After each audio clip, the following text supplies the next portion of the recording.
Maayong adlaw, VAF Circle. So, tunga-tunga sa semana na anapod si Ate Linlin mag-remind sa inyo ha sa atuang tanan pinaagi sa pulong si Ginoo. And before I begin and film this video, I have already prayed to the Lord nga bisan gamay lang na atay makutlo no or ma-remind ta sa pulong sa Ginoo. And the word of God will be found in the book of Colossians chapter 3 verse 2.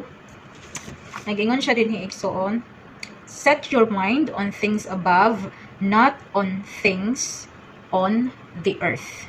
Sa Bisaya pa, nagingon siya din itumong or ibutang ang inyong mga huna-huna diha sa pagbutang sa mga butang nga anaa sa itaas o dili sa mga butang dinhi sa yuta. Ang Dios magapanalangin sa iyahang mga pulong igsoon higala ang uluhan ani nga panaghisgot nagaingon, set your mind on things above. Okay, when we say set your minds on things above, igsoon higala, una natong dapat hinumduman nga dili na basta-basta mahitabo in just a blink of an eye. Okay? So how? Paano man? Paano? How to set your mind on things above? Paano man ako i-set ang akong mind on things above? Nga nagatrabaho man ko, employed man ko, naman ko negosyo saan man ako nabisi man ko. Okay? Let's hear from the word of God. Una natong hinumduman, understand and live out that you are really living for Christ. 2 Corinthians 5:17. Unsay gingon din ha? 2 Corinthians 5:17, therefore, if any man be in Christ, he is a new creature. All things are passed away, behold, all things are become new. Busa kun ang tawo ana kang Kristo siya, bag-o nang binuhat ang daang mga butang, nangagi na, tan-awa ang bag-o mga butang, nahiabot na. But pasabot, kung gidawat na nato si Kristo sa ato ang kinabuhi, bag-o na tang binuhat, bag-o na tanan natong pagabuhaton, at the same time tanan nga mga old ways nato ato natong isalikway.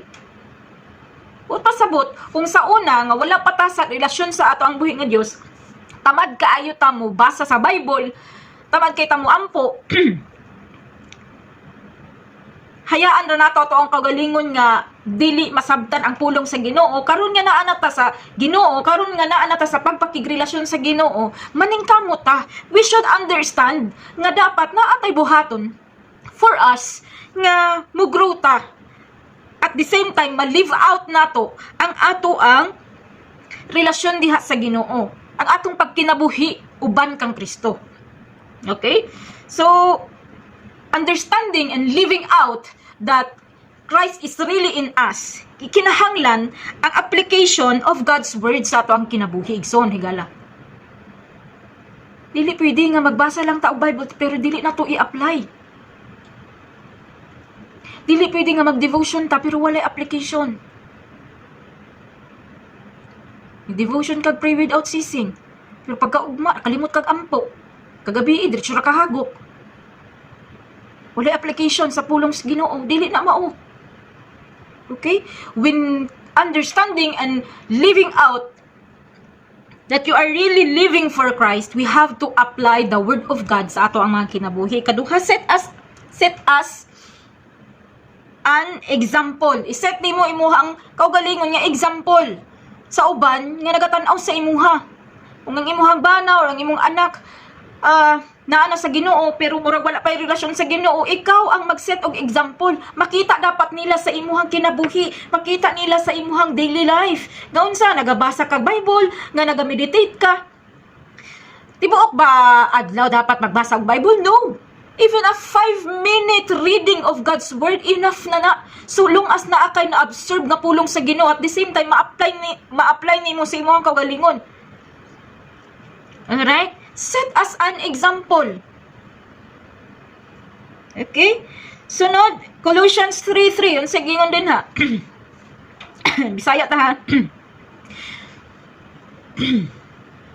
Kay kamo nangamatay na ug diha sa Dios ang inyong kinabuhi natago uban kang Kristo. Isod kayo igsuon nga moingon ta og We are living for Christ, but then we are doing things nga dili iya ni Kristo. Di ba? Murag questionably. Sa dihang na bautismuhan na ta, sa dihang na nagkaroon na ta og kaning relasyon sa Ginoo, nadawat na nato si Hesukristo, namatay na ta sa ato ang kasalanan. No, wala na dapat na sa ato ang mga kinabuhi. Kaya ang atong kinabuhi dapat unsa man natago na diha sa kinabuhi ni Kristo. Bitaw nandili na ako mabasol ning mga unbelievers nga moingon og balo-balo Kristohanon. La Kristohanon man na siya gayng anak lagi na siya sa TikTok. Hala Kristohanon lagi na si Kristohanon man na siya. Nagapamalikas lagi na. Hala Kristohanon day na siya. Okay ra day mag-inom-inom sa ilaha. Okay ra day maghubog-hubog sa ilaha. Di ba? Lain kay nga testimony. Muklim ta that we are in Christ. We are of Christ. Pero nagahimo tag mga butang nga mga ungodly things, sinful things. Questionably. Right?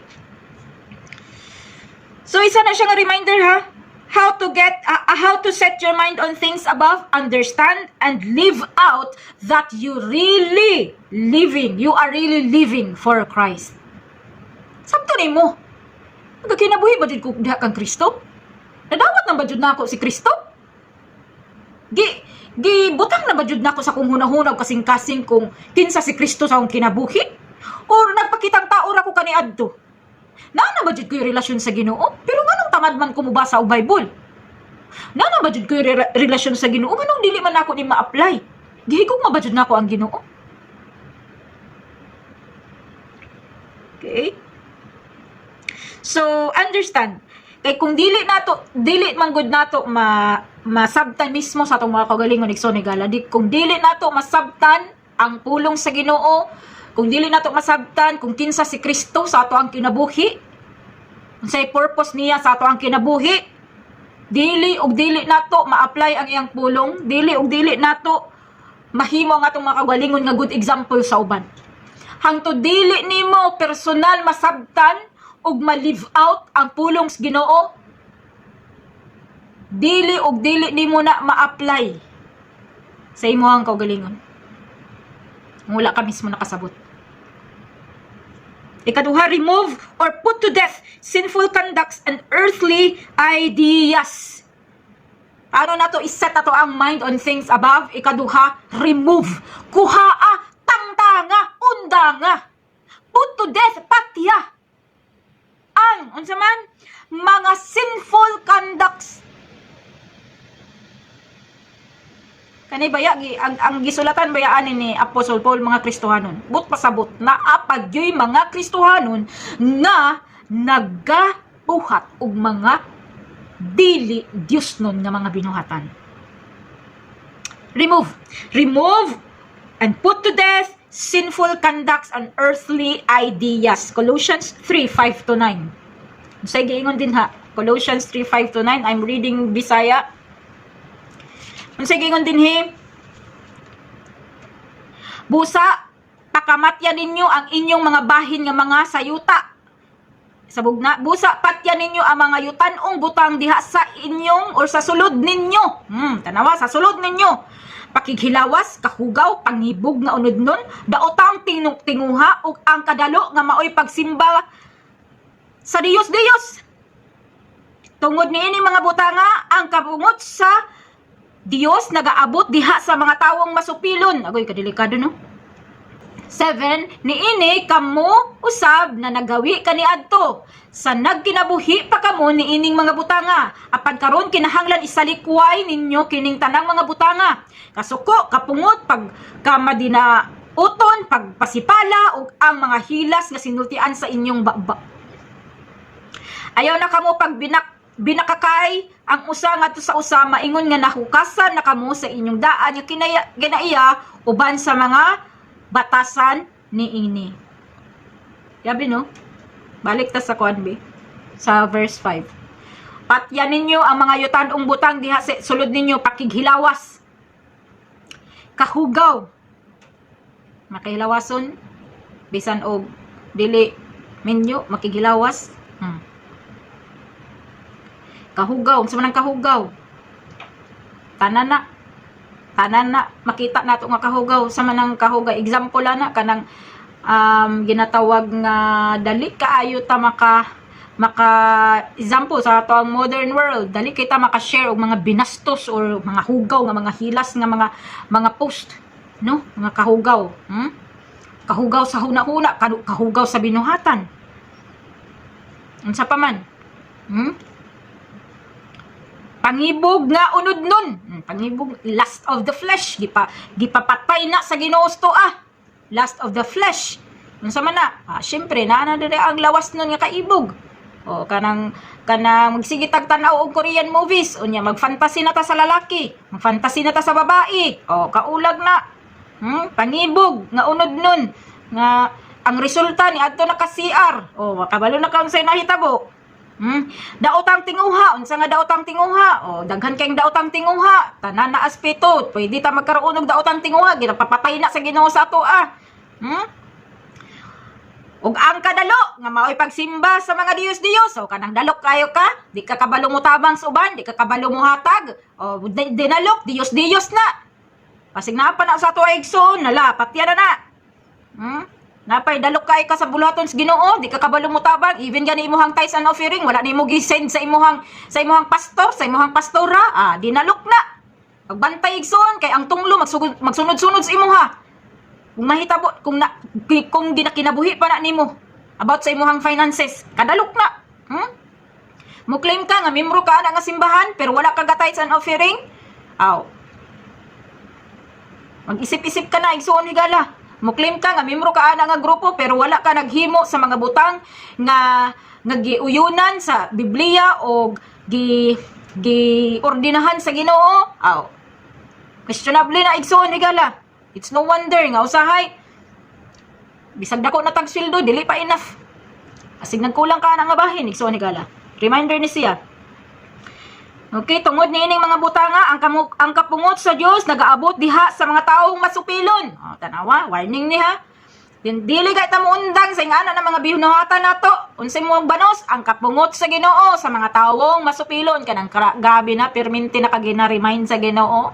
Nya di gyapon ka maminaw. Igsoon higala musugot kag sa dili.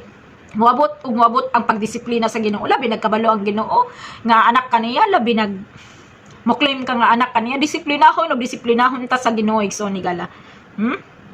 Apan karon kinahanglan isaklikway ninyo kining tanang mga butanga kasuko kapungot. Kasuko kapungot pagka madinauton. Tanawa. Kani igo tatanan ani ba? No, bisan siguro ako, igo siguro ko ani kay naay times jud nga usahay makapangdaot ta sa atong isig katao bisan wala natong ituyo. Pero it is a form na di ay nga nang daot ta sa ilaha. No? Labi nagdili nato inubanan sa kuan sa istorya nga kanang Denios. Nang daot ta tana. Pagpasipala, sa manang pagpasipalas ngalan sa Ginoo. Claim ta na Kristohanon ta pero atong gawi layo kaayo sa Dios nan nga binuhatan. Ang mga mahilas nga sinultian sa inyong baba, tanawa. Kaigo na puntaan ni, natapsingan na puntaan ni. Mga hilas nga sinultian sa inyong baba, bisan sa ato ang social media, bisan sa ato ang mga kauban sa trabaho. Usahay maghinilas na taog mga inistoryahan. Usahay murag na normalize na nato. Magkataw-katawa pa. No? Sugi pa gi-remind ta na igsuon nga isalikway na nato nga mga butang kay kung naa pa na sa ato di jud nato na maset ato ang mind sa mga butang nga langit nun igsuon higala. Ayaw na kamo pag binakakay og ang usa ngadto sa usa maingon nga nahukasan na kamo sa inyong daan nga kinaya uban sa mga batasan niini. So buot pasabot mo claim lagi ta nga nanata kang Kristo kung mo claim lagi ta nga kaning natay relasyon sa Ginoo wala na mga butang sa atong mga kinabuhi igsoon higala. Amen. Paningkamutan nato igsoon nga wala na sa ato ang kinabuhi. So gi-remind ta ani dili lang kamo mismo ako mismo ang gi-remind sa Ginoo ani. No? So I hope nga naatay nakuha nga punto sa pulong sa Ginoo karon nga takna igsoon higala. So Colossians 2:8 mo na tong conclusion verse unsay giingon din ha. Kay usahay man good pag dili nato iset ang ato ang mind sa mga butang langit nun, mao ni mahitabo. Colossians 2:8, bantayi ninyo nga walay bisan kinsa nga mga bihag kaninyo pinaagi sa filosofiya ug sa malimbungon nga pagpatuo-tuo sumala sa tawhanong kalagdaan nga gikabilin-bilin sumala sa mga paninugdan nga tinuuhan sa kalibutan ug dili sumala ni Kristo. Okay? Sige, warningan ta.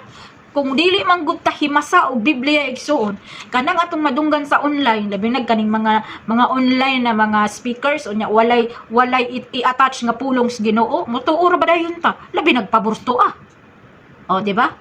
Pero iset na to atong mind una-una kailangan magbasa ta mismo, kita mismo magbasa ta sa ato ang mga Biblia. Ano man nimo iset ang imuhang mind on things above kung wala kay alam, wala kay alamag about sa butang nga mga langit nun. Paano man? Diba? Wala. Okay?